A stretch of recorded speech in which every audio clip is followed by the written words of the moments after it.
Have you ever come across a pattern that tells you to work into the back loop only, or the back bump, sometimes called the third loop, and wondered what that actually means, what's the difference, and why would you want to use one over the other? Hey gang, Jane here. One of the ways I like to add a little extra texture to my designs is by simply changing where I place my stitches. It's a simple shift, but it can really change the look and feel of your work. Because for me, crochet is all about color and texture. So finding simple ways to add more of that in is always a must. So today we're going to discuss these techniques, and I'm going to show you exactly how I like to work them in my crochet. Let's start with the easiest one first, back loop only. Normally when you work through single crochets, you're working under both of these loops, just like that. When you're working in back loops only, you're just going to insert your hook into this loop at the back, and it leaves the loop at the front free. So to make a stitch, normally you would go under there and pull your yarn through, under both loops. But to do a back loop only, you want to go into the back loop, and that's where you make your stitch, leaving the front loop alone. So if we were to work only in the back loops, we would work across under that loop that's at the back of our work.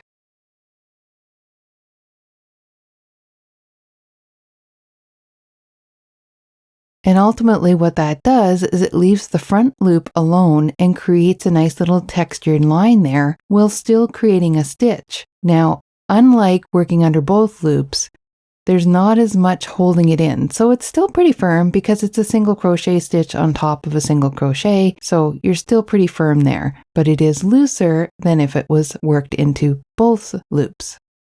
So here's an example of your regular method of working under both loops. And then this is an example of working in the back loop only. You can see there's a distinct textured line made from the front loops being left unworked. Now, when we talk about the back bump, that's different than the back loop.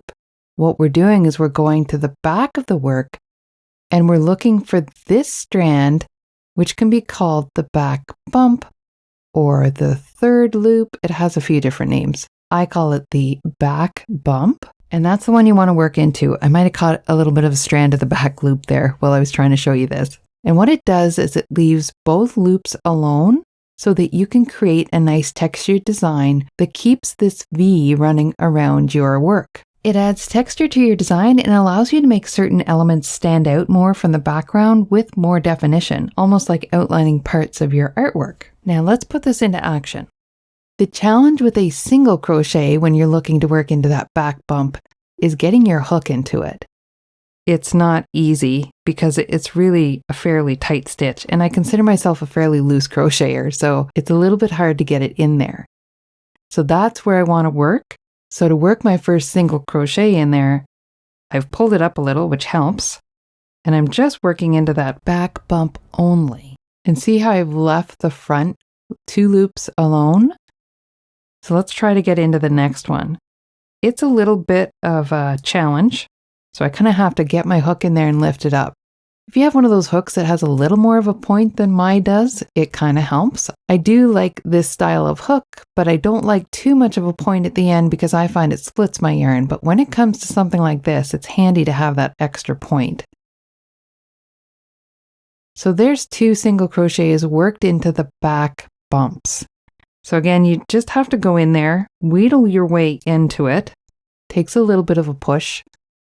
And then work your stitch into that back bump. So on the front now, we have this V stitch that's going to run around our work. And that's what creates that nice texture. So it's a little bit more work to do that, but it's an alternative to give you a nice look. So just to recap, here's working under both loops like we regularly would. Here is working in the back loop only, so you're leaving the front loop alone. And here is working in the back bump, where you're leaving both the front loop and the back loop of the stitch untouched. So that's single crochet. Half double crochet is a little bit different. It's actually easier. Now your stitches are going to be higher, so you have to take that into consideration with your work.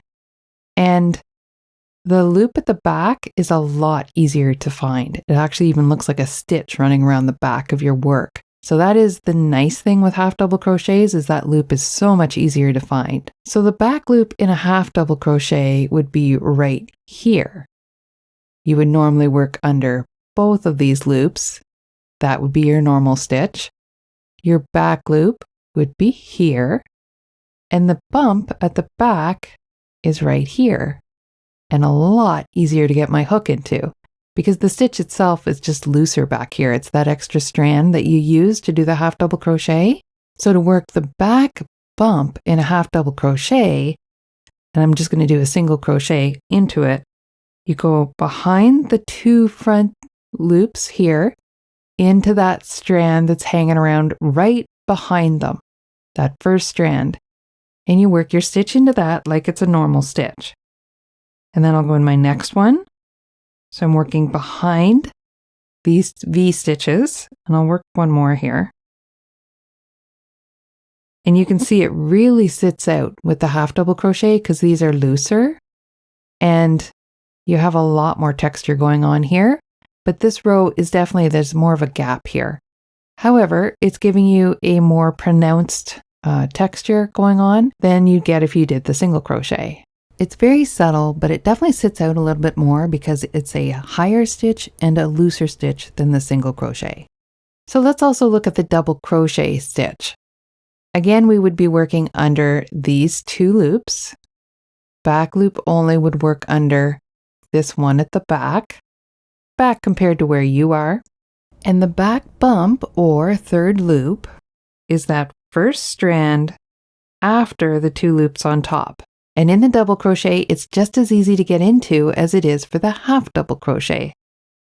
So let's just work a few and I'll show you that. So working a single crochet, you go into that back bump, back loop, back bump, third stitch. It has a lot of names.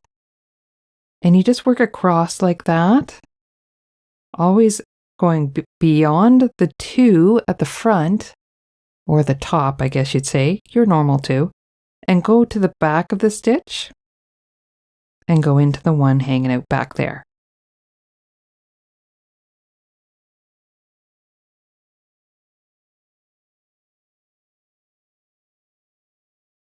So just like for the half double crochet, you have a little more texture going on here because you have more of a stitch to work with, but it works pretty good. It's pretty secure, maybe not even as loose as the half double because with the half double crochet, that back bump is a little bit looser strand than it is for the single crochet and the double crochet. So in order of tightness, it would be single crochet would be the tightest, double crochet would be a little looser, and half double crochet would be the loosest. But all 3 of them give you this nice texture here, like a line or a pattern that will go around your design. It's a nice secure stitch and it gives you more texture. That's what you're looking for. Now you've got a better understanding of these stitches and a simple way to use them to add more texture and interest to your designs. Thanks so much for watching, and I'll see you in the next tutorial.